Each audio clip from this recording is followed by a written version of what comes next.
ನಂತರ welcome back to Vivekanand career academy. ಯಾರು ಮೊದಲ ಬಾರಿಗೆ ವಿವೇಕಾನಂದ್ ಕರಿಯರ್ ಅಕಾಡೆಮಿಗೆ ಭೇಟಿ ಕೊಟ್ಟಿದ್ದೀರಿ, ದಯವಿಟ್ಟು ಸಬ್ಸ್ಕ್ರೈಬ್ ಮಾಡಿಟ್ಕೊಡ್ರಿ. ವಿವೇಕಾನಂದ್ ಕರಿಯರ್ ಅಕಾಡೆಮಿಗೆ ಭೇಟಿ ಯಾರು ಮೊದಲ ಬಾರಿಗೆ ನೀಡಿದಿರಿ, ಏನು ಮಾಡ್ರಿ, ಸಬ್ಸ್ಕ್ರೈಬ್ ಮಾಡಿಟ್ಕೊಳ್ರಿ. ಯಾಕಂದರೆ ಇದರಲ್ಲಿ ಯಾವುದೇ ರೀತಿಯಾದ ಜಾಬ್ ಅಪ್ಡೇಟ್ಗಳು ಬರ್ತಾವ ಮತ್ತು ಇಂಪಾರ್ಟೆಂಟ್ ಆದ ಕರೆಂಟ್ ಅಫೇರ್ಸ್ಗಳಾಗಿರ್ಬೋದು ಮತ್ತು ಪೊಲಿಟಿ ವಿಡಿಯೋ ಆಗಿರ್ಬೋದು, ಈ ರೀತಿಯಾಗಿ ಹಲವಾರು ಮಾಹಿತಿಗಳು ಯೂಟ್ಯೂಬ್ ಚಾನಲ್ ನಿಮಗೆ ನೀಡಿಕೊಡುತ್ತೆ. ಇದು ಯಾವುದ್ರ ಫೋಕಸ್ ಇಟ್ಕೊಂಡು ಮಾಡಕತ್ತೀವಿ ಅಂತಂದ್ರೆ SSC GD ಆಗಿರ್ಬೋದು ರೀ. SSC GD ಒಳಗೆ ಕ್ವಶನ್ ಆಗ್ತಾವ, RPF ಅಲ್ಲೂ ಕ್ವಶನ್ ಆಗ್ತಾವ, RRB ಅಲ್ಲೂ ಕ್ವಶನ್ ಆಗ್ತಾವ. ಅದೇ ರೀತಿಯಾಗಿ PDO ಅಲ್ಲಿ ಕ್ವಶನ್ ಆಗ್ತಾವ, KAS ಅಲ್ಲೂ ಕ್ವಶನ್ ಆಗ್ತಾವ, ಮುಂದೆ ಬರುವ PC ಅಲ್ಲೂ ಕ್ವಶನ್ ಆಗ್ತಾವ, PSI ಅಲ್ಲೂ ಕ್ವಶನ್ ಆಗ್ತಾವ. ಟೋಟಲಿ ಹೇಳ್ಬೇಕಂದ್ರೆ ಯಾವುದೇ ರೀತಿಯ ನೋಟಿಫಿಕೇಶನ್ ಆದರೂ ಕ್ವಶನ್ ಆಗೇ ಆಗ್ತಾವ. ನೀವು ಪೊಲಿಟಿಕಲ್ ಸೈನ್ಸ್ ಓದ್ಬೇಕಂದ್ರೆ ಎಲ್ಲಾನು ಓದ್ಬೇಕಂತಿಲ್ಲ, ಒಂದು 5ರಿಂದ 6 ಟಾಪಿಕ್ ಅದಾವ. ನಾ ವಿಡಿಯೋ ಮಾಡಿ ಕೊಡ್ತೀನಿ, ನೀವು ಓದ್ಕೊಡ್ರಿ. ಈ PDF ಅಪ್ಲೋಡ್ ಮಾಡ್ತೀವಿ. ಈ ಕಂಟೆಂಟ ಎಲ್ಲಿಂದ ತಗೊಂಡೀವಿ ಅಂತಂದ್ರೆ ಅತಿ ಹೆಚ್ಚು ವಿದ್ಯಾರ್ಥಿಗಳು IAS ಓದೋರಾಗಿರಲ್ರಿ, KS ಓದೋರಾಗಿರಲಿ ಬಳಸುವ PS ಗಂಗಾಧರ್ ಸರ್ ಬುಕ್ ಬರ್ತದೆ. PS ಗಂಗಾಧರ್ ಸರ್ ಬುಕ್ ಭಾಳ ಚಂದ ಬರೆದಿದ್ದಾರೆ ಬುಕ್. ಆ ಬುಕ್ಕಿಂದ ಮಟೀರಿಯಲ್ನ ಕಲೆಕ್ಟ್ ಮಾಡ್ಕೊಂಡು ನಿಮ್ಮ ಮುಂದೆ ತಂದಿದ್ದೀವಿ, ನೋಡ್ಕೋತ ಹೋಗ್ರಿ, ನೋಡ್ಕೊಡ್ರಿ. ಸ್ನೇಹಿತರೆ, ಮೂಲಭೂತ ಕರ್ತವ್ಯಗಳು ನಿಮಗೆ ಕ್ವಶನ್ ಆಗ್ತದೆ. ಮೂಲಭೂತ ಕರ್ತವ್ಯಗಳು ಮೂಲ ಸಂವಿಧಾನದಲ್ಲಿ ಇದ್ವೋ ಇಲ್ವೋ ಅಂತ ಕ್ವಶನ್ ಆಗ್ತಾವೆ. ಸ್ನೇಹಿತರೆ, ಮೂಲಭೂತ ಕರ್ತವ್ಯಗಳು ಮೂಲ ಸಂವಿಧಾನದಲ್ಲಿ ಇರಲಿಲ್ಲ. ಅದಾದ ಬಳಿಕ ಏನಾಗ್ತದೆ, ಅಮೆಂಡ್ಮೆಂಟ್ ಅಂದರೆ ತಿದ್ದುಪಡಿ ಆಗ್ತಾವ. ತಿದ್ದುಪಡಿ ಆದ ನಂತರ ಏನು ಮಾಡ್ತಾರೆ, ಮೂಲಭೂತ ಕರ್ತವ್ಯಗಳು ನಮ್ಮ ಸಂವಿಧಾನದಲ್ಲಿ ತೆಗೆದುಕೊಳ್ತಾರೆ. ಅವು ಯಾವ ತಿದ್ದುಪಡಿ, ಯಾವ ಇಸ್ವಿಯಲ್ಲಿ ಆದವು, ಯಾಕಾದು, ಎಲ್ಲ ಮಾಹಿತಿಯನ್ನು ಲೈನ್ ಬೈ ಲೈನ್ ನೋಡ್ಕೊತಕೊಂಡು ಅದರ ಚಂದಾಗಿ ಕೂತು ಸಾಧ್ಯವಾದ್ರೆ ನೋಟ್ ಮಾಡ್ಕೊಳ್ರಿ. PDF ಅನ್ಕ ನಮ್ಮ ಯೂಟ್ಯೂಬ್ ಚಾನಲಲ್ಲಿ ತೋರ್ಸಾಕತ್ತೀವಿ ರೀ. ಅದಾದ ನಂತರ ನಮಗೆ ವಾಟ್ಸಪ್ನಲ್ಲಿ ಹಾಕ್ತೀವಿ ರೀ ಮತ್ತು ಟೆಲಿಗ್ರಾಮ್ನಲ್ಲಿ ಹಾಕ್ತೀವಿ, ನೋಡ್ಕೊಳ್ರಿ. ಸಾಧ್ಯವಾದ್ರೆ ಬರ್ಕೊಳ್ರಿ, ಇಲ್ಲ ಪ್ರಿಂಟ್ ತಗೊಳ್ರಿ. ನೋಡ್ಕೊಳ್ರಿ ಸ್ನೇಹಿತರೆ, ಪ್ರತಿಯೊಂದು ಇಂಪಾರ್ಟೆಂಟ್ ಆಗಿರ್ತದೆ. ಕ್ಲಿಯರ್ ಹೇಳಾಕತ್ತೀನಿ ರೀ. ಮೂಲಭೂತ ಕರ್ತವ್ಯಗಳು, ಇದಕ್ಕಿನ ಥರ ಫಂಡಮೆಂಟಲ್ ಡ್ಯೂಟೀಸ್, ಫಂಡಮೆಂಟಲ್ ರೈಟ್ಸ್ ಬರ್ರಿ. ಫಂಡಮೆಂಟಲ್ ರೈಟ್ಸ್ ಅಂದ್ರೆ ಏನು, ಮೂಲಭೂತ ಹಕ್ಕುಗಳು. ಮೂಲಭೂತ ಹಕ್ಕುಗಳು ಬೇರೆ, ಇಟ್ ಇಸ್ ಕಾಲ್ ಇವು ರೈಟ್ಸ್. ನಮಗೆ ನೀಡೋದು ರೈಟ್ಸ್. ನಾವೇನು ಮಾಡ್ಬೇಕಲ್ಲ ಅದು ಡ್ಯೂಟೀಸ್, ನಮ್ಮ ಕರ್ತವ್ಯಗಳನ್ನು ನಮ್ಗೆ ನೀಡ. ಯಾವ್ಯಾವ ಕರ್ತವ್ಯಗಳದ ನೋಡ್ತಾ ಹೋಗೋಣ ಬನ್ನಿ. ನೋಡ್ರಿ, ಮೂಲಭೂತ ಕರ್ತವ್ಯಗಳು ನೋಡ್ಕೊಡ್ರಿ. ಮೂಲಭೂತ ಕರ್ತವ್ಯಗಳ ಹಿನ್ನೆಲೆ, ಬ್ಯಾಕ್ಗ್ರೌಂಡ್ ಆಫ್ ಫಂಡಮೆಂಟಲ್ ಡ್ಯೂಟೀಸ್ ಬೇಕಲ್ರಿ. ಯಾವುದೇ ರೀತಿಯಾದ ಓದ್ಬೇಕಾದ್ರೆ ಮೊದಲು ಹಿನ್ನೆಲೆ ಓದ್ಕೊಡ್ರಿ. ಹಿನ್ನೆಲೆ ಇಂಪಾರ್ಟೆಂಟ್ ಆಗಿರ್ತದೆ. ಹಿನ್ನೆಲೆ ಯಾಕೆ ಇಲ್ಲಿಂದ ಕ್ವಶನ್ ಆಗೋದು. ಈಗ ನಮ್ಮ KE ಅದವರಾಗಿರ್ಬೋದು, KE ಅಂದರೆ ಕರ್ನಾಟಕ ಎಕ್ಸಾಮಿನೇಷನ್ ಅಥಾರಿಟಿ, KPSC ಆಗಿರ್ಬೋದು, KPSC means Karnataka public service commission ಅವರನ್ನು ಸೆಂಟೆನ್ಸ್ ವೈಸ್ಡ್ MCQ ಕೊಡತ್ತಾರೆ. MCQ ಇರ್ತಾವೆ, 4 ಆಪ್ಷನ್ ಇರ್ತಾವೆ, ABCDನ ಇರ್ತದೆ OMR ಅಲ್ಲಿ. ಬಟ್ ಕ್ವಶನ್ ಹೆಂಗೆ ಬರೀತಿರ್ತಾವ, ಉದ್ದುದ್ದಕ್ಕೆ ಒಂದು 10 ಸಾಲು ಕೊಟ್ಬಿಟ್ಟಿರ್ತಾರೆ. ಕ್ವಶನ್ ಆಗೋದು ಫಂಡಮೆಂಟಲ್ ಡ್ಯೂಟೀಸ್ ಮೇಲೆ, ಬಟ್ 10 ಸಾಲು ಕೊಟ್ಟಿರ್ತಾರೆ. ಹೆಂಗೆ ಕೊಟ್ಟಿರ್ತಾರೆ, A ಮತ್ತು B ಸರಿ, A ಮತ್ತು C ಸರಿ. ಆದ್ದರಿಂದ ನೀವು ಹೆಂಗೆ ಓದಬೇಕು, ನೀವು ಸ್ವಲ್ಪ ಡೆಪ್ತ್ ಓಡಬೇಕು. 1 ಲೈನರ್ ಈಸ್ ಹಾಳು ಮಾಡಿಬಿಡ್ತದೆ. ನಿಮ್ಗೆ 1 ಲೈನರ್ ಭಾಳ ಡೇಂಜರ್. ಅದಕ್ಕೆ ಹೇಳತ್ತೇನೆ ರೀ, ಡೆಪ್ತಾಗಿ ಚಂದಾಗಿ ಓದ್ಕೊಂಡು ರೆಡಿ ಇದ್ದು ಬಿಡ್ರಿ. ಮುಂದಿನ ಏನಾಗ್ತದೆ, PC ನೋಟಿಫಿಕೇಶನ್ ಆಗ್ತದೆ, PSI ಆಗೋದೈತೆ ಅಂತ. ಆದ ನಂತರ ಗ್ರೂಪ್ ಸಿ ಅನ್ಕ ಭಾಳ ನೋಟಿಫಿಕೇಶನ್ ಆಗೋದು ಅಂತ ಏನು ಮಾಡಿದ್ದಾರೆ, ಆಲ್ರೆಡಿ ಹೇಳಿದ್ದಾರೆ. ಅದ್ರ ಒಂದು ರೀಸನ್ಗೆ ಅವ್ರು ಏನು ಮಾಡಿದ್ದಾರೆ, ಒಳ ಮೀಸಲಾತಿ ಅಂತ ಏನೈತ್ರಿ, ಒಳ ಮೀಸಲಾತಿ ಸಂಬಂಧ ಏನು ಮಾಡಿದ್ದಾರೆ, ತಡೆದು ನಿಲ್ಲಿಸಿದ್ದಾರೆ. ನೋಡೋಣ ಯಾವಾಗ ಒಳ ಮೀಸಲಾತಿ ನಡೀತದೆ, ಯಾವಾಗ ನೋಟಿಫಿಕೇಶನ್ ರೆಡಿ ಆಗ್ತಾವೆ. ನೀವು ಒಟ್ಟು ಏನು ಮಾಡಿರಿ, ಸ್ಟಡಿ ಮಾಡಿ ರೆಡಿ ಇದ್ಕೊಂಡ್ಬಿಡ್ರಿ. ನೋಟಿಫಿಕೇಶನ್ ಆದ ತಕ್ಷಣ ಇದನ್ನೆಲ್ಲ ರಿವಿಷನ್ ಮಾಡ್ಕೊಳ್ರಿ, ಎಕ್ಸಾಮ್ ಬರೀರಿ, ಜಾಬ್ ತೊಗೊಂಡು ಆರಾಮಿರಿ. ಓಕೆ, ನೋಡೋಣ ಸ್ನೇಹಿತರೆ, ಬರೀ ಫಾಲ್ತು ಬೇಡ. ಇನ್ನು ಮೂಲಭೂತ ಕರ್ತವ್ಯ ಹಿನ್ನೆಲೆ, 1950 ಜನವರಿ 26 ಏನಾಗ್ತದೆ, ನಮ್ಮ ಸಂವಿಧಾನ ಜಾರಿಗೆ ಬರ್ತದೆ. ಹೌದಲ್ರಿ, 1950 ಜನವರಿ 26 ನಮ್ಮ ಭಾರತದ ಸಂವಿಧಾನ ಜಾರಿಗೆ ಬರ್ತದೆ. ಲೆಫ್ಟ್ ಮಾಡ್ಕೊಂಡು ಬಿಡ್ತೀವಿ. ಅದಾದ ನಂತರ ಅವಾಗೇನಿರ್ತು, ಮೂಲಭೂತ ಕರ್ತವ್ಯಗಳಿದೆ ಯಾವುದೇ ಪ್ರಸ್ತಾಪವಿರಲಿಲ್ಲ. ಇಲ್ಲಿ ಕೊಟ್ಟಿದ್ದಾರೆ ಯಾವುದೇ ಪ್ರಸ್ತಾಪ ಅಂದ್ರೆ ಯಾವುದೇ ರೀತಿಯ ಮೂಲಭೂತ ಕರ್ತವ್ಯಗಳು ನಮ್ಮ ಮೂಲ ಸಂವಿಧಾನದಲ್ಲಿ ಇರಲಿಲ್ಲ. ಮತ್ತು ಮೂಲ ಸಂವಿಧಾನಗಳು ಯಾವಾಗ ಬಂದವು, ಯಾವ ಕಮಿಟಿ ಅಂತ ಕೇಳ್ತಾರೆ. ಮೂಲಭೂತ ಕರ್ತವ್ಯಗಳು 1976ರಲ್ಲಿ ಸರ್ದಾರ್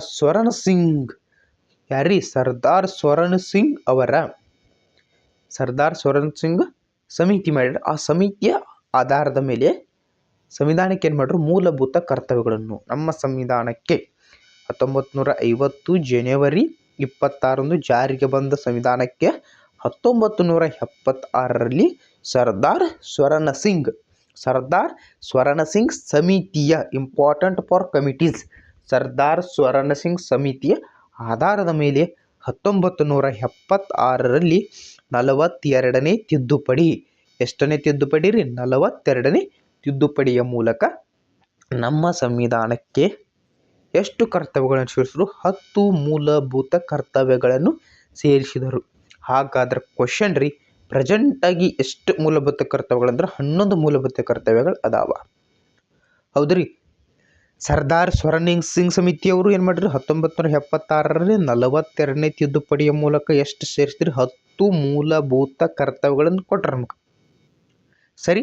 ಅದಾದ ನಂತರ ಏನಾಯಿತು, 2002ರಲ್ಲಿ 1976ರಲ್ಲಿ ಎಷ್ಟಿದ್ದು, 10 ಇದ್ದು. ಆದರೆ 2002ರಲ್ಲಿ 86ನೇ ತಿದ್ದುಪಡಿ.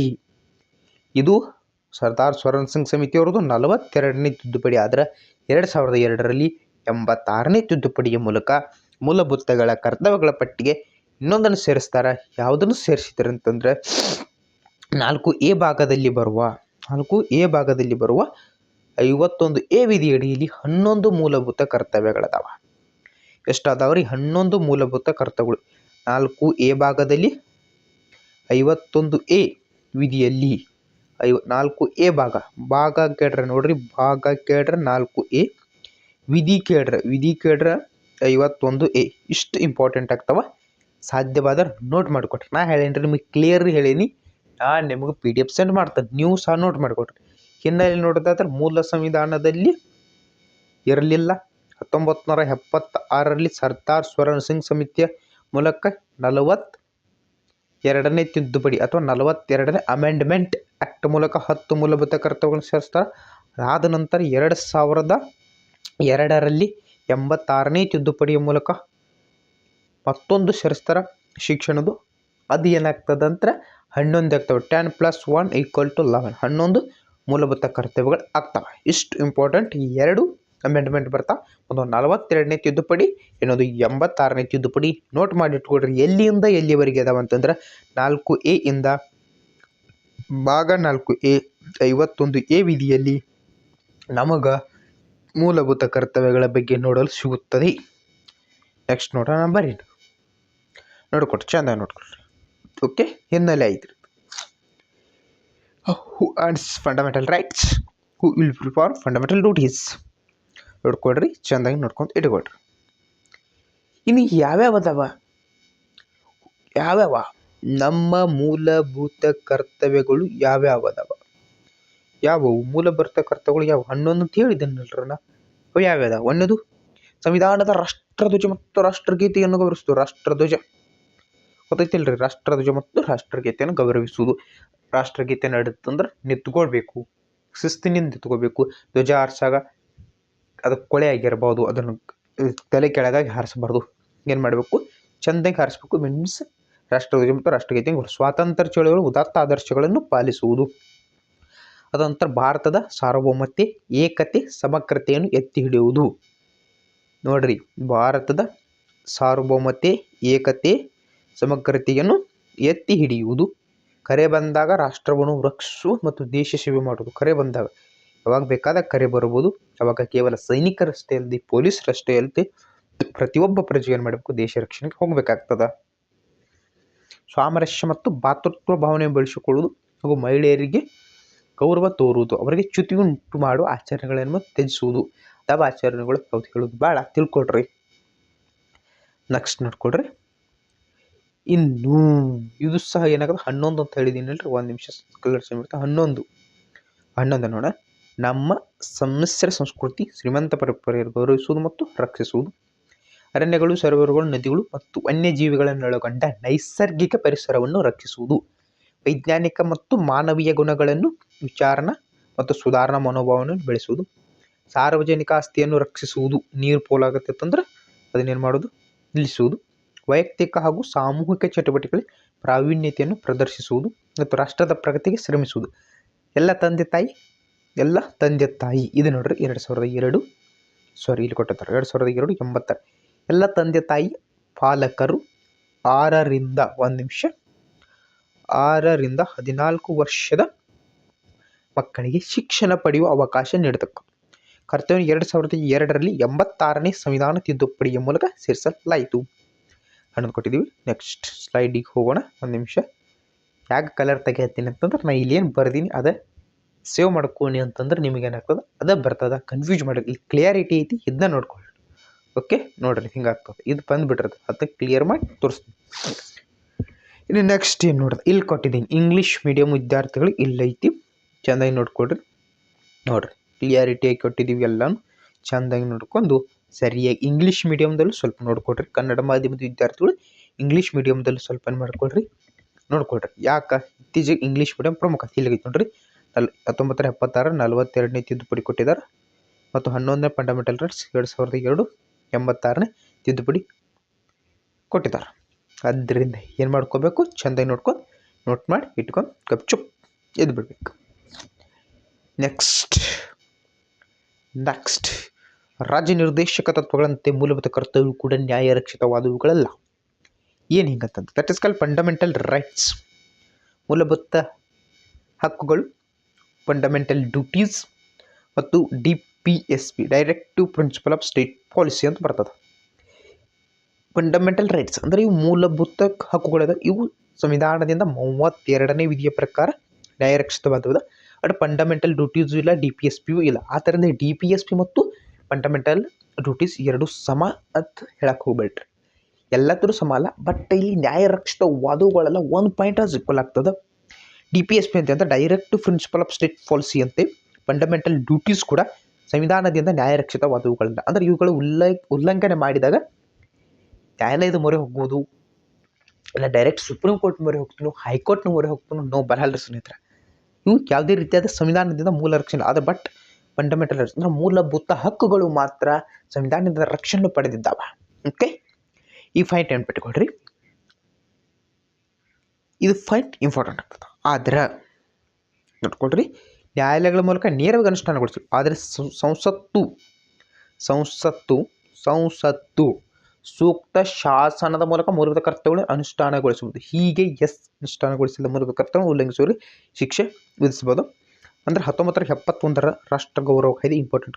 1971 ರಾಷ್ಟ್ರ ಗೌರವ ಕಾಯ್ದೆ ಸೆಕ್ಷನ್ ಮೂಲಕ ಸಂವಿಧಾನ, ರಾಷ್ಟ್ರಧ್ವಜ, ರಾಷ್ಟ್ರಗೀತೆ ಗೌರವಿಸಬೇಕು ಅನ್ನೋ ಮೂಲಭೂತ ಕರ್ತವ್ಯ ಜಾರಿಗೊಳಿಸಲ್ಲ. ಈ ಕರ್ತವ್ಯವನ್ನು ಉಲ್ಲಂಘಿಸಿದರೆ ಶಿಕ್ಷೆ ನೀಡಲಾಗ್ತದೆ. ಯಾವ್ಯಾವ್ದು ನೋಡ್ಕೊಳ್ರಿ, ನಮ್ಮ ರಾಷ್ಟ್ರಧ್ವಜ ಮತ್ತು ರಾಷ್ಟ್ರಗೀತೆಯನ್ನು ಒಂದು ವೇಳೆ ಉಲ್ಲಂಘಿಸಿದರೆ ಅವರಿಗೆ ಶಿಕ್ಷೆ ನೀಡಲಾಗ್ತದೆ. ಯಾವುದು 1971 ರಾಷ್ಟ್ರ ಗೌರವ ಕಾಯ್ದೆ ಪ್ರಕಾರ. 1971 ರಾಷ್ಟ್ರ ಗೌರವ ಕಾಯ್ದೆ ಪ್ರಕಾರ ರಾಷ್ಟ್ರಧ್ವಜ ಮತ್ತು ರಾಷ್ಟ್ರಗೀತೆಯನ್ನು ಉಲ್ಲಂಘಿಸಿದವರಿಗೆ ಶಿಕ್ಷೆಯನ್ನು ನೀಡಲಾಗುತ್ತದೆ. ಇಂಪಾರ್ಟೆಂಟ್ ಪಾಯಿಂಟ್ 1971 ರಾಷ್ಟ್ರ ಗೌರವ ಕಾಯ್ದೆ. ಸಾಧ್ಯವಾದರೆ ನೋಟ್ ಮಾಡಿ ರಿವಿಷನ್ ಮಾಡಿಟ್ಕೊಳ್ರಿ. Okay done. Next slide go. Swaraj Singh ಸಮಿತಿ ನಾ ಹೇಳಿದ್ನಲ್ರಿ, 42ನೇ ತಿದ್ದುಪಡಿ 1976 ಸರ್ದಾರ್ ಸ್ವರಾಜ್ ಸಿಂಗ್ ಬಂದರು. 10 ಮೂಲಭೂತ ಕರ್ತವ್ಯಗಳನ್ನು ನಮಗೆ ನೀಡಿ ಹೋದ ಸರ್ದಾರ್ ಸ್ವರಾಜ್ ಸಿಂಗ್ ಅವರ ಬಗ್ಗೆ ಸ್ವಲ್ಪ ನೋಡೋಣ. ಆಂತರಿಕ ತುರ್ತು ಪರಿಸ್ಥಿತಿ. ಇಂದಿರಾ ಗಾಂಧಿಯವರು ಪ್ರಧಾನಮಂತ್ರಿ ಇದ್ದರು. ನಿಮ್ಗೆ ಗೊತ್ತೈತಿ. ಇಂದಿರಾ ಗಾಂಧಿಯವರು ಪ್ರಧಾನಮಂತ್ರಿ ಇದ್ದರು. ಇಂದಿರಾ ಗಾಂಧಿಯವರ ಪ್ರಧಾನಮಂತ್ರಿ ಇದ್ದ ಸಂದರ್ಭದಲ್ಲಿ ಆರ್ಥಿಕ ತುರ್ತು ಪರಿಸ್ಥಿತಿಯನ್ನು ಹೇಳ್ತಾರೆ 1975ರಲ್ಲಿ. ಮೂಲಭೂತ ಕರ್ತವ್ಯಗಳನ್ನು ಸಂವಿಧಾನಕ್ಕೆ ಸೇರ್ಪಡೆ ಮಾಡೋ ಅವಶ್ಯಕತೆಯನ್ನು ಹೇಳಿತು. ಈ ನಿಟ್ಟಿನಲ್ಲಿ ಪ್ರಧಾನಿ ಪ್ರಧಾನ ಇಂದಿರಾ ಗಾಂಧಿಯವರ ನೇತೃತ್ವದ ಕಾಂಗ್ರೆಸ್ ಪಕ್ಷ ಮೂಲಭೂತ ಕರ್ತವ್ಯಗಳನ್ನು ಸಂವಿಧಾನಕ್ಕೆ ಸೇರ್ಪಡೆ ಮಾಡುವುದಕ್ಕೆ ಸಂಬಂಧಿಸಿ ಶಿಫಾರಸು ಮಾಡಿ 1976ರಲ್ಲಿ ಸರ್ದಾರ್ ಸ್ವರಾಜ್ ಸಿಂಗ್ ಸಮಿತಿಯನ್ನು. ಸರ್ದಾರ್ ಸ್ವರಾಜ್ ಸಿಂಗ್ ರವರು ಕೇಂದ್ರ ಸರ್ಕಾರದಲ್ಲಿ ಕ್ಯಾಬಿನೆಟ್ ಸಚಿವರಾಗಿದ್ದರು. ಕ್ವಶನ್ ಆಗ್ತದೆ, ಕೇಂದ್ರ ಸರ್ಕಾರದಲ್ಲಿ ಯಾರಾಗಿದ್ದರು? ಕ್ಯಾಬಿನೆಟ್ ಸಚಿವರು. ಸರ್ದಾರ್ ಸ್ವರಾಜ್ ಸಿಂಗ್ ಅವರು ಕೇಂದ್ರ ಸರ್ಕಾರದಲ್ಲಿ ಏನಿದ್ದರು? ಕ್ಯಾಬಿನೆಟ್ ಸಚಿವರಾಗಿದ್ದರು. ಇಂಪಾರ್ಟೆಂಟ್. ಏನು ಮಾಡಿದ್ರಿ? 1975ರಲ್ಲಿ ಎಮರ್ಜೆನ್ಸಿ ಡಿಕ್ಲೇರ್ ಮಾಡಿದ್ರು ಇಂದಿರಾ ಗಾಂಧಿಯವರು. ಅವಾಗ ಏನು ಮಾಡಿದ್ರು? ಎಲ್ಲರೂ ಫಂಡಮೆಂಟಲ್ ರೈಟ್ಸ್ ಬಗ್ಗೆ ಕ್ವಶನ್ ಮಾಡಿದ್ರು. ಆದ್ದರಿಂದ ಫಂಡಮೆಂಟಲ್ ರೈಟ್ಸ್ ಇಂದಿರಾ ಗಾಂಧಿ ಅವರೊಂದು ನೀವು ಫಂಡಮೆಂಟಲ್ ರೈಟ್ಸ್ ಬೇಕಾದ್ರೆ ನಿಮ್ಮಲ್ಲಿ ಫಂಡಮೆಂಟಲ್ ಡ್ಯೂಟೀಸ್ ಫಾಲೋ ಮಾಡಿರಿ ಅಂತ ಹೇಳಿ ಸರ್ದಾರ್ ಸ್ವರಣ್ ಸಿಂಗ್ ಅವರನ್ನು ನೇಮಕ ಮಾಡಿ ಸರ್ದಾರ್ ಸ್ವರಣ್ ಸಿಂಗ್ ಯಾರಿರ್ತಾರೆ ಕ್ಯಾಬಿನೆಟ್ ಸಚಿವರಾಗಿದ್ದರು. ಇಷ್ಟು ಇಂಪಾರ್ಟೆಂಟ್ ಆಗ್ತದೆ, ಹೌದಲ್ರಿ. ಸಂವಿಧಾನಕ್ಕೆ ಸೇರ್ಪಡೆ ಮಾಡಬೇಕು ಸಭ್ಯ ಸಮಿತಿ. ಈ ಸಮಿತಿ ಪ್ರಜೆಗಳು ತಾವು ಮೂಲಭೂತ ಹಕ್ಕುಗಳನ್ನು ಅನುಭವಿಸುವುದರ ಜೊತೆಗೆ ಇಲ್ಲಿ ಕೊಟ್ಟಿದ್ದಾರೆ, ನಾನು ಹೇಳಿನಿ ಮೂಲಭೂತ ಹಕ್ಕುಗಳನ್ನು ಅನುಭವಿಸುವುದರ ಜೊತೆಗೆ ಕೆಲವು ಕರ್ತವ್ಯಗಳನ್ನು ನಿರ್ವಹಿಸಬೇಕೆಂಬ ಪ್ರಜ್ಞೆಯನ್ನು ಬೆಳೆಸಿಕೊಳ್ಳಲು ಹೇಳಿತು. ಕಾಂಗ್ರೆಸ್ ನೇತೃತ್ವದ ಕೇಂದ್ರ ಸರ್ಕಾರವು ಸರ್ದಾರ್ ಸ್ವರಣ್ ಸಿಂಗ್ ಸಮಿತಿಯ ಶಿಫಾರಸನ್ನು ಒಪ್ಪಿಕೊಂಡು 1976ರಲ್ಲಿ 42ನೇ ಸಂವಿಧಾನ ತಿದ್ದುಪಡಿ ಮೂಲಕ ಸಂವಿಧಾನಕ್ಕೆ 4A ಭಾಗವನ್ನು ಸೇರ್ಪಡೆ ಮಾಡಿತು. 4A ಭಾಗದಲ್ಲಿರುವ 51A ವಿಧಿಯಲ್ಲಿ 11 ಮೂಲಭೂತ ಕರ್ತವ್ಯಗಳನ್ನು ನೋಡಬಹುದಾಗಿದೆ. ಇಷ್ಟ್ರಿ 51Aಯಲ್ಲಿ 11 ಮೂಲಭೂತ ಕರ್ತವ್ಯಗಳು ನೋಡಬಹುದಾಗಿದೆ. 11ನೇದು ಯಾವಾಗ ಸೇರಿಸಿರು 2002ರಲ್ಲಿ. ಹೋಗೋಣ್ರಿ ನೆಕ್ಸ್ಟ್. ನೋಡ್ರಿ ಸ್ಲೈಡ್ ಚಂದ ಆಗಿವಲ್ಲ. ನೆಕ್ಸ್ಟ್ ಹೋಗೋಣ. ಸರ್ದಾರ್ ಸ್ವರಣ್ ಸಿಂಗ್ ಸಮಿತಿ ಜಿ ಏಕಸ್ಮಿಂಟ್. ಸರ್ದಾರ್ ಸ್ವರಣ್ ಸಿಂಗ್ ಸಮಿತಿ 8 ಮೂಲಭೂತ ಕರ್ತವ್ಯಗಳನ್ನು ಸೇರ್ಪಡೆ ಮಾಡಬೇಕಂತ ಶಿಫಾರಸು ಮಾಡುತ್ತಾ 42ನೇ ತಿದ್ದುಪಡಿಯ ಮೂಲಕ 10 ಮೂಲಭೂತ ಕರ್ತವ್ಯಗಳನ್ನು ನಮ್ಮ ಸಂವಿಧಾನಕ್ಕೆ ಸೇರ್ಪಡೆ ಮಾಡಿತು. ಸ್ವರಣ್ ಸಿಂಗ್ ಸಮಿತಿ ಕೆಲವು ಸರ್ಕಾರ ಒಪ್ಪಿಕೊಳ್ಳಲಿಲ್ಲ. ಅವು ಯಾವ್ಯಾವ ಒಪ್ಪಿಕೊಳ್ಳಲಿಲ್ಲ ನೋಡ್ಕೊಂಡ್ರೆ, ಒಂದೇದು ಪ್ರಜೆಗಳು ಮೂಲಭೂತ ಕರ್ತವ್ಯಗಳನ್ನು ಪಾಲಿಸಿದರೆ ಅಥವಾ ಅವುಗಳಿಗೆ ವಿಧೇಯತೆ ತೋರುತ್ತಂದ್ರೆ ಅದನ್ನು ಒಪ್ಕೊಂಡು ನಡೀಲಿಕ್ಕಂತಂದ್ರೆ ಅವರಿಗೆ ದಂಡ ವಿಧಿಸಲು ಶಿಕ್ಷೆ ನೀಡಲು ಸಂಸತ್ತು ಅವಕಾಶ ಮಾಡಿಕೊಡಬೇಕಂತ ಹೇಳಿದರೆ, ಬಟ್ ಇದನ್ನು ಮಾಡಿಲ್ಲ. ಯಾವುದೇ ಮೂಲಭೂತ ಕರ್ತವ್ಯಗಳನ್ನು ಸಂವಿಧಾನದ ಇತರೆ ಉಪಬಂಧಗಳನ್ನು ಉಲ್ಲಂಘಿಸಲಾಗಿದೆ ಎಂಬ ಆಧಾರದ ಮೇಲೆ ದಂಡ ವಿಧಿಸುವ ಅಥವಾ ಶಿಕ್ಷೆ ನೀಡುವ ಕಾನೂನು ಯಾವುದೇ ನ್ಯಾಯಾಲಯ ಪ್ರಶ್ನಿಸಬಾರದು. ಇದನ್ನು ಸಹ ತೆಗೆದುಕೊಂಡಿಲ್ಲರಿ. ಒಂದು ಮೂಲಭೂತ ಕರ್ತವ್ಯಗಳನ್ನು ಪಾಲಿಸಿದರೆ ಶಿಕ್ಷೆ ಮತ್ತು ದಂಡ ಇದನ್ನು ತಕ್ಕೊಳ್ಳಿಲ್ಲ. ಯಾವುದೇ ಮೂಲಭೂತ ಕರ್ತವ್ಯಗಳು ಅಥವಾ ಸಂವಿಧಾನ ಇತರೆ ಉಪಬಂಧಗಳನ್ನು ಉಲ್ಲಂಘಿಸಲಾಗಿದೆ ಎಂಬ ಆಧಾರದ ಮೇಲೆ ದಂಡ ವಿಧಿಸುವ ಅಥವಾ ಶಿಕ್ಷೆ ನೀಡುವ ಕಾನೂನು ಯಾವುದೇ ನ್ಯಾಯಾಲಯ ಪ್ರಶ್ನಿಸಬಾರದು, ಬಟ್ ತಗೊಳ್ಳಿಲ್ಲದು. ತೆರಿಗೆಗಳನ್ನು ಪಾವತಿಸು ಕೂಡ ಮೂಲಭೂತ ಕರ್ತವ್ಯ. ಇದನ್ನು ಸೇನ್ ಮಾಡ್ರಿ ತೆಗೆದಕ್ಕಿದ್ರಿ, 3 ತೆಗೆದಕ್ಕಿದ್ದಾರೆ. Next ಹೋಗೋಣ್ರಿ.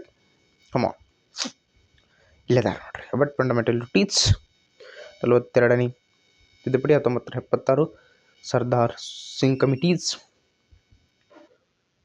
Individual did not overtake these duties ಅಂತ ಹೇಳಿ ನಮ್ಮ ಸರ್ದಾರ್ ಸ್ವರಣ್ ಸಿಂಗ್ ಹೇಳಿದ್ರೆ, ಇವರು ನೋಡ್ರಿ ಸರ್ದಾರ್ ಸ್ವರಣ್ ಸಿಂಗ್ ಕ್ಯಾಬಿನೆಟ್ ಸಚಿವರಾಗಿದ್ದರು. ನನಗಿದ್ದರೆ ಕ್ಯಾಬಿನೆಟ್ ಸಚಿವರು ಅದಲ್ರಿ, ಕ್ಯಾಬಿನೆಟ್ ಸಚಿವರಾಗಿರ್ತಾರೆ. ಎಲ್ರಿ 1975ರಲ್ಲಿ ಎಮರ್ಜೆನ್ಸಿ ಡಿಕ್ಲೇರ್ ಮಾಡಿದ ಸಂದರ್ಭದಲ್ಲಿ ಇಂದಿರಾ ಗಾಂಧಿ ಅವರು ಡಿಕ್ಲೇರ್ ಮಾಡ್ತಾರೆ. ಅವಾಗ ಏನಾಗ್ತಾರೆ, ಇವರು ಫಂಡಮೆಂಟಲ್ ಡ್ಯೂಟೀಸನ್ನು ಸಹ ಫಾಲೋ ಮಾಡಿರಪ್ಪ ನಮ್ಗೆ ಸರ್ದಾರ್ ಸ್ವರಣ್ ಸಿಂಗ್ ಜಿ ಅವರು ಹೇಳಿದ್ದಾರೆ, ಹೌದಲ್ರಿ. ಹೋಗೋಡ್ರಿ ನೆಕ್ಸ್ಟ್. ಅದಂತರ ಜೆ.ಎಸ್. ವರ್ಮಾಜಿಯವರು ಅಂತ ಬರ್ತಾರೆ. ಇದು ಸಹ ಒಂದು ಕಮಿಟಿ ಐತಿ, ಜೆ.ಎಸ್. ವರ್ಮಾ ಸಮಿತಿ ತಗೊಂಡಿದ್ದಾರೆ. ಇದು ಇಷ್ಟು ಸಣ್ಣದೈತಿ, ಸ್ವಲ್ಪ ಜೂಮ್ ಆಗಲ್ಲಪ್ಪ. ನಿಮಗೆ ಕ್ಲಿಯರ್ ಕಂಡ್ರೆ ಸ್ವಲ್ಪ ಕ್ವಾಲಿಟಿ 360ಕ್ಕಿಂತ ಹೆಚ್ಚಿಟ್ಕೊಂಡು ನೋಡ್ಕೊಡ್ರಿ. ಸರ್ವೋಚ್ಚ ನ್ಯಾಯಾಲಯದ ನಿವೃತ್ತ ನ್ಯಾಯಾಧೀಶರಾದ ಜೆ.ಎಸ್. ವರ್ಮಾರವರು ಮೂಲಭೂತ ಕರ್ತವ್ಯಗಳಿಗೆ ಸಂಬಂಧಿಸಿ ಒಂದು ಸಮಿತಿಯನ್ನು ನೇಮಿಸಲಾಯಿತು. ಸಮಿತಿ ಕೆಲವು ಕರ್ತವ್ಯಗಳು ಅನುಷ್ಠಾನಗೊಳಿಸಲು ಅಸ್ತಿತ್ವದಲ್ಲಿ ಕಾನೂನು ಉಪಬಂಧಗಳನ್ನು ಗುರುತಿಸಿ ಏನೆಲ್ಲ ಕ್ಲಿಯರ್ ಅದನ್ನು ತಲೆಕೆಡಿಸ್ಕೋಬೇಡ್ರಿ. 1971 ರಾಷ್ಟ್ರೀಯ ಗೌರವ ಅಪಮಾನಗಳ ತಡೆ ಕಾಯ್ದೆ, the prevention of the national honour act, ಭಾರತ ಸಂವಿಧಾನದ ರಾಷ್ಟ್ರಧ್ವಜ ಮತ್ತು ರಾಷ್ಟ್ರಗೀತೆ ಇವುಗಳಿಗೆ ಗೌರವ ನೀಡದಿರುವ ಪ್ರವೃತ್ತಿಯನ್ನು ತಡೆಗಟ್ಟುತ್ತದೆ. ರಾಷ್ಟ್ರಧ್ವಜ ಮತ್ತು ರಾಷ್ಟ್ರಗೀತೆ ಎರಡ. ಪ್ರಸ್ತುತ ಜಾರಿಯಲ್ಲಿರುವ ವಿವಿಧ ಕ್ರಿಮಿನಲ್ ಕಾನೂನುಗಳು ಭಾಷೆ, ಜನಾಂಗ, ಜನ್ಮಸ್ಥಳ, ಧರ್ಮ ಮುಂತಾದವುಗಳ ಆಧಾರದ ಮೇಲೆ ವಿವಿಧ ವರ್ಗಗಳಿಗೆ ಸೇರಿದ ಜನರ ನಡುವೆ ವೈವಿಧ್ಯಮಯ ಪ್ರೋತ್ಸಾಹಿಸುವ ಶಿಕ್ಷೆ ನೀಡಲು ನಾಗರಿಕ ಹಕ್ಕುಗಳ ಸಂರಕ್ಷಣಾ ಕಾಯ್ದೆ ಘೋಷಣೆ ಆಗ್ತದೆ ನೋಡ್ರಿ. ನಾಗರಿಕ ಹಕ್ಕುಗಳ ಸಂರಕ್ಷಣಾ ಕಾಯ್ದೆ 1955 ಜಾತಿ ಮತ್ತು ಧರ್ಮದ ಆಧಾರದ ಮೇಲೆ ಮಾಡುವುದು ಅಪರಾಧ. ನಾಗರಿಕ ಹಕ್ಕುಗಳ ಸಂರಕ್ಷಣಾ ಕಾಯ್ದೆ ಇಲ್ಲಿ ಬರೀತೀವಿ ನೋಡ್ರಿ. ನಾಗರಿಕ ಹಕ್ಕುಗಳ ಸಂರಕ್ಷಣಾ ಕಾಯ್ದೆ ಯಾವಾಗ ಜಾರಿ ಬಂತು? ಕ್ವಶನ್ ಆಲ್ರೆಡಿ ಆಗಿದೆ, KS ನಲ್ಲಿ 1955. ನಾಗರಿಕ ಹಕ್ಕುಗಳ ಸಂರಕ್ಷಣಾ ಕಾಯ್ದೆ 1955. ಅದಂತರ 1976ರಲ್ಲಿ ಅಸ್ಪೃಶ್ಯತಾ ಅಪರಾಧ ಕಾಯ್ದೆ. 1976ರಲ್ಲಿ ಏನು ಬರ್ತದೆ? ಅಸ್ಪೃಶ್ಯತಾ ಅಪರಾಧ ಕಾಯ್ದೆ ಬರ್ತದೆ. ಇಂಡಿಯನ್ ಪಿನಲ್ ಕೋಡ್ IPC ರಾಷ್ಟ್ರೀಯ ಐಕ್ಯತೆಗೆ ಧಕ್ಕೆ ತರುವಂತೆ ಹೇಳಿಕೆ ನೀಡುವುದು ಶಿಕ್ಷಾರ್ಹ ಅಪರಾಧ. IPC ಇಂಡಿಯನ್ ಪಿನಲ್ ಕೋಡ್ ಅದಾದರೆ ಕಾನೂನು ಬಾಹಿರ ಚಟುವಟಿಕೆಗಳ ತಡೆ ಅಥವಾ ನಿಷೇಧ ಕಾಯ್ದೆ. ಕಾನೂನು ಬಾಹಿರ 1967ರಲ್ಲಿ ಬಂದಿದೆ. ಕಾನೂನು ಬಾಹಿರ ಚಟುವಟಿಕೆಗಳ ತಡೆ ಕಾಯ್ದೆ 1976. ಕೋಮುವಾದಿ ಸಂಘಟನೆಗಳನ್ನು ಕಾನೂನು ಬಾಹಿರ ಸಂಘಟನೆಗಳು ಎಂದು ಘೋಷಿಸುವುದು. ಜನತಾ ಪ್ರತಿನಿಧಿ ಕಾಯ್ದೆ 1951.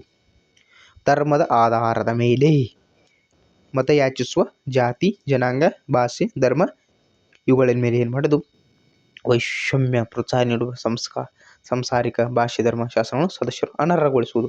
ಅನರ್ಹ ಅಂದರೆ ಜಾತಿ ಇದನ್ನು ಮಾಡತ್ತೀರ ಅಂದ್ರೆ ಅವ್ರನ್ನ ತೆಗೆದು ಬಿಟ್ಟು ಹೇಳ್ರಿ ಅಂದ್ಬಿಟ್ಟು ಜಸ್ ವರ್ಮ ಅವರು ಇಷ್ಟೆಲ್ಲ ಹೇಳಿದ್ದಾರೆ. ಈಗ ನೋಡ್ಕೊಡ್ರಿ ಶುರು ಆಗ್ತದೆ.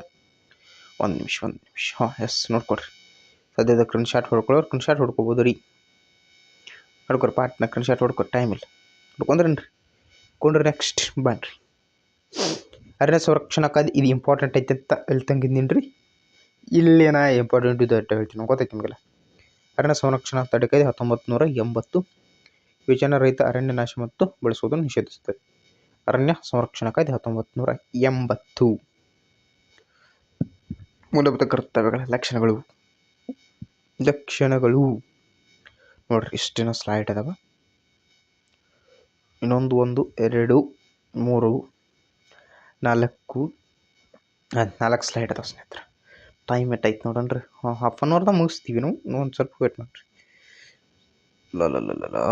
ಏನಾಗ್ತಿದೆಯಪ್ಪ ಇದಕ್ಕೆ ಚುಂಗು. ಮೂಲಭೂತ ಕರ್ತವ್ಯ ಲಕ್ಷಣಗಳು. ಕೆಲವು ಮೂಲಭೂತ ಕರ್ತವ್ಯಗಳು ನೈತಿಕ ಕರ್ತವ್ಯಗಳಾಗಿವೆ. ಇನ್ನು ಕೆಲವು ಮೂಲಭೂತ ಕರ್ತವ್ಯಗಳು ನಾಗರಿಕ ಕರ್ತವ್ಯಗಳಾಗಿವೆ. ಕೆಲವು ಎಥಿಕಲ್ ಅದಾವ, ಇನ್ನೊಂದು ನಾಗರಿಕ ಅದಾವ. ಸ್ವಾತಂತ್ರ್ಯ ಚಳುವಳಿ ಆದರ್ಶಗಳನ್ನು ಪಾಲಿಸುವುದು ನೈತಿಕ ಕರ್ತವ್ಯ. ಸ್ವಾತಂತ್ರ್ಯ ಆದರ್ಶಗಳನ್ನು ಪಾಲಿಸುವುದು ನೈತಿಕ ಕರ್ತವ್ಯ. ಆದರೆ ರಾಷ್ಟ್ರಧ್ವಜ ಮತ್ತು ರಾಷ್ಟ್ರಗೀತೆಯನ್ನು ಗೌರವಿಸುವುದು ನಾಗರಿಕ ಕರ್ತವ್ಯ. ಕೆಲವು ಮೂಲಭೂತ ಹಕ್ಕುಗಳನ್ನು ಪೌರರು ಮತ್ತು ವಿದೇಶಿಯರಿಬ್ಬರು ವಿಸ್ತರಿಸಲಿ. ಉದಾಹರಣೆ 14ನೇ ವಿಧಿ ಕಾನೂನು ಮುಂದೆ ಸಮಾನರು 20, 21, 22, 20 ಇವುಗಳೇನು ನೋಡ ವಿದೇಶಿಯರು ಅಂದರೆ ಬೇರೆ ದೇಶದಿಂದ ಬಂದವರು ಕೊಟ್ಟಾರ, ತಮ್ಮ ದೇಶದಲ್ಲಿ ಇದ್ದವರಿಗೆ ಕೊಟ್ಟಾರ. ಮೂಲಭೂತ ಕರ್ತವ್ಯಗಳು ಪೌರರಿಗೆ ಮಾತ್ರ. ಮೂಲಭೂತ ಕರ್ತವ್ಯಗಳು ಯಾರಿಗಿದೆ, ಪೌರರಿಗೆ ಮಾತ್ರ. ಇವುಗಳನ್ನು ವಿದೇಶಿಯರಿಗೆ ವಿಸ್ತರಿಸಲಾಗಿಲ್ಲ. ಪೌರರಟ್ಟ ಭಾರತಕ್ಕೆ ಏನಿದಿಲ್ಲ, ನೀವು ಅಟ್ಟ ಮೂಲಭೂತ ಕರ್ತವ್ಯ ಮಾಡ್ರಪ್ಪ, ಬೇರೆ ದೇಶದವ್ರು ಬಂದವರು ಬ್ಯಾಡ ಅಂತ ಹೇಳ್ಯಾರ. ಬಟ್ ಹಕ್ಕುಗಳನ್ನು ನೀಡ್ಯಾರ ಮತ್ತು ಫಂಡಮೆಂಟಲ್ ರೈಟ್ಸ್ ಏನು ಮಾಡಿರದ, ಇಬ್ಬರಿಗೆ ನೀಡ್ಯಾರ, ಭಾರತದವ್ರಿಗೆ ಮತ್ತು ವಿದೇಶದವರಿಗೆ. ಬಟ್ ರೈಟ್ಸ್ ಫಂಡಮೆಂಟಲ್ ಡ್ಯೂಟೀಸ್ ಕೇವಲ ಭಾರತೀಯರಿಗೆ ಮಾತ್ರ ನೀಡಿರುವುದನ್ನು ನೀವು ಗಮನದಲ್ಲಿ ಇಟ್ಕೊಳ್ರಿ. ಅದಾಂತರ ನೆಕ್ಸ್ಟ್ ನೋಡ್ರಿ, ಮೂಲಭೂತ ಕರ್ತವ್ಯಗಳು ನ್ಯಾಯ ರಕ್ಷಿತ ಹಕ್ಕುಗಳು. ಇವು ಯಾವುದೇ ರೀತಿ ನ್ಯಾಯಾಲಯದ ಮೂಲಕ ಹೋಗಲ್ಲ. ಅದು ಹೇಳಿಂತ 32ನೇ ವಿಧಿ ಸುಪ್ರೀಂ ಕೋರ್ಟ್ ಹೋದ ಈ ಹೋಗಕ್ಕೆ ಬರಂಗಿಲ್ಲ ಮತ್ತು ಅವುಗಳನ್ನ ನ್ಯಾಯಾಲಯದಿಂದ ನೇರವಾಗಿ ಅನುಷ್ಠಾನಗೊಳಿಸೋಕ್ಕೂ ಬರಂಗಿಲ್ಲ. ಅವುಗಳನ್ನು ಉಲ್ಲಂಘಿಸಿದ್ರೆ ಶಿಕ್ಷಿಸುವಂತಿಲ್ಲ. ಅದರ ಸಂಸತ್ತು ಸೂಕ್ತ ಕಾಯ್ದೆ ಮಾಡ್ಕೊಂಡು ಅದು ಹೇಳ್ರಿ 1971 ರಾಷ್ಟ್ರ ಗೌರವ ಕಾಯ್ದೆ, ರಾಷ್ಟ್ರಧ್ವಜ ಮತ್ತು ರಾಷ್ಟ್ರಗೀತೆಯನ್ನು ತಪ್ಪಡ ಮಾಡ್ರೆ ಬಂದು ಒಯ್ತಾರೆ. ಈಗ ಇಲ್ಲಿ ಕೊಟ್ಟೆ 1971 ರಾಷ್ಟ್ರ ಗೌರವದ ಅಪಮಾನಗಳು ಸಂಸತ್ತು ರಾಷ್ಟ್ರ ಮಾಡ್ತದೆ, ಬಿಟ್ಬಿಟ್ರಿ, ಇಂಪಾರ್ಟೆಂಟ್ ಅಲ್ಲ. 1971 ರಾಷ್ಟ್ರ ಗೌರವ ಕಾಯ್ದೆ ಬಂತು, ಎತ್ತರಿಸಿಕೊಂಡು ರಾಷ್ಟ್ರಧ್ವಜ ಮತ್ತು ರಾಷ್ಟ್ರಗೀತೆಯನ್ನು ಸೇವೆ ಮಾಡಬೇಕು. ಮೂಲಭೂತ ಕರ್ತವ್ಯಗಳು ಕೆಲವು ಟೀಕೆಗಳು ವ್ಯಕ್ತವಾಗುತ್ತವೆ. ಮತದಾನ, ತೆರಿಗೆಗಳನ್ನು ಪಾಲಿಸುವುದು, ಕುಟುಂಬ ಯೋಜನೆಯನ್ನು ಪಾಲಿಸುವುದು ಮುಂತಾದ ಪ್ರಮುಖ ಕರ್ತವ್ಯಗಳು ಮೂಲಭೂತ ಕರ್ತವ್ಯ ಪಟ್ಟಿಗೆ ಸೇರ್ಪಡೆ ಮಾಡಿಲ್ಲ ಎಂದು ಟೀಕಿಸಲಾಗಿದೆ. ಹಾಗೆ ಮೂಲಭೂತ ಕರ್ತವ್ಯಗಳಿಗೆ ಸಂಬಂಧಿಸಿದ ಭಾಗದಲ್ಲಿ ಬಳಸಲಾಗಿರುವ ಉದಾತ್ತ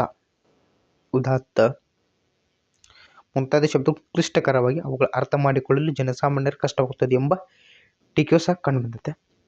ಬಿಡ್ರಿ, ಇದು ಮೂಲಭೂತ ಕರ್ತವ್ಯಗಳ ಮೌಲ್ಯ ಮತ್ತು ಮಹತ್ವವನ್ನು ಕಡಿಮೆಗೊಳಿಸುತ್ತದೆ. ಮೂಲಭೂತ ಕರ್ತವ್ಯಗಳ ಮಹತ್ವ ಮತ್ತು ಕಡಿಮೆಗೊಳಿಸುತ್ತದೆ ಅಂದರೆ ಸ್ವಲ್ಪ ನಿಮ್ಗೆ ಅಂಡರ್ಸ್ಟ್ಯಾಂಡ್ ಆದ ತಕ್ಷಣ ಏನಾಗ್ತದೆ, ನಿಮಗೆ ಯಾವುದೇ ರೀತಿಯಾದ ಒಂದು ಬುಕ್ ಓದತ್ತಾರೆ, ಅದು ಅಂಡರ್ಸ್ಟ್ಯಾಂಡ್ ಆದ ಬಳಿಕ ಏನಾಗ್ತದೆ, ಅದು ಚಲೋ ಐತೆ ಅಂತ ನೀವು ಹೇಳಕ್ಕೆ ಬರ್ತೀರಿ. ಬಟ್ ಅದು ಅಂಡರ್ಸ್ಟ್ಯಾಂಡ್ ಆಗ್ಲಿಕ್ಕಂತಂದ್ರೆ ಏನು ಬಿಡೋಪ್ಪ ಮಳೆ ತಿಳಿಬತ್ತಂತೀರಿ. ಇದು ಕೊಟ್ಟಿದ್ದಾರೆ, ಕ್ಲಿಯರ್, ಇಷ್ಟ ಸಿಂಪಲ್ 2 ವರ್ಡ್ನ ಹೇಳ್ಬಿಡ್ತೀವಿ. ನೆಕ್ಸ್ಟ್ ನೋಡ್ಕೊಡ್ರಿ, ಭಾರತದ ಮಾಜಿ ಅಟಾರ್ನಿ ಜನರಲ್ ಅದ ಸಿ ಕೆ ದಫ್ತರಿಯವರು ಈ ರೀತಿ ತಮ್ಮ ಅಭಿಪ್ರಾಯವನ್ನು ವ್ಯಕ್ತಪಡಿಸ್ತಾರೆ. ಭಾರತ ಸಂವಿಧಾನದಲ್ಲಿ ಮೂಲಭೂತ ಕರ್ತವ್ಯಗಳನ್ನು ಸೇರ್ಪಡೆ ಮಾಡಿರುವುದು ಅನಾವಶ್ಯಕ, ಟೈಮ್ ವೇಸ್ಟ್. ಸಂವಿಧಾನಕ್ಕೆ ಸೇರ್ಪಡೆ ಮಾಡಿದ್ರೆ ಅವುಗಳನ್ನ ಜನರು ಪಾಲಿಸ್ತಿದ್ರು ಅಂತ ಹೇಳ್ತಾರೆ. ಯಾರು ಹೇಳ್ತಾರೆ?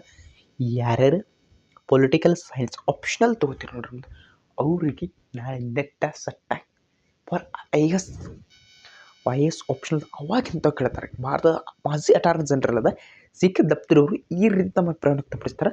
ಭಾರತ ಸಂವಿಧಾನದಲ್ಲಿ ಮೂಲಭೂತ ಕರ್ತವ್ಯ that is called fundamental duties ಸೇರ್ಪಡೆ ಮಾಡಿದ್ರು ಜನರನ್ನು ಪಾಲಿಸ್ತಿದ್ರು ಅಂತ ಹೇಳ್ತಾರೆ. ನೋಡ್ಕೊಡ್ರಿ, ಪಾಲಿಸ್ತಿದ್ರು ಇಲ್ಲ ಗೊತ್ತಿಲ್ಲ. ಪಾಲಿಸ್ತಿದ್ರು ಮತ್ತೆ 1971 ರಾಷ್ಟ್ರ ಗೌರವ ಕಾಯ್ದೆ ಜಾರಿಗೆ ತರ್ತಿದ್ರು.